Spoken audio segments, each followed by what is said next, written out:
নমস্কাৰ আজি আৰু এটা ভিডিঅ'লৈ মই আপোনালোকক স্বাগতম জনাইছোঁ আৰু আজি কথা পাতিম আলু খালে শকত হয় নেকি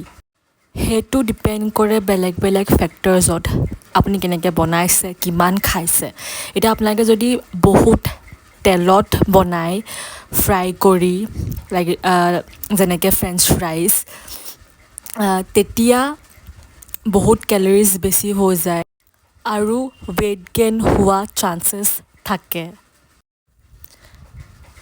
এতিয়া যেনেকৈ মই এতিয়া দেখাম আপোনালোকে যদি ইমান গাল তেল দি বনায়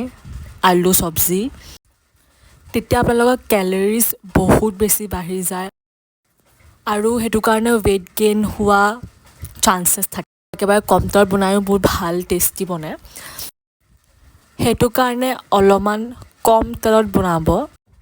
আৰু অকল যে আলু খালে শকত হ'ব এনেকুৱা নহয় আপোনালোকৰ পূৰা অভাৰঅল ডায়েট কেনেকুৱা আপোনালোকে যদি বহুত বেছি কেলৰি ইনটেক কৰিছে তেতিয়া ৱেইট গেইনৰ চান্সেছ বেছি থাকে কিন্তু আপোনালোকে যদি বেছি নাই খোৱা আৰু কম তেলত খাইছে তেতিয়া একো প্ৰব্লেম নহয় বহুত হেল্ডি আৰু বহুত ভাল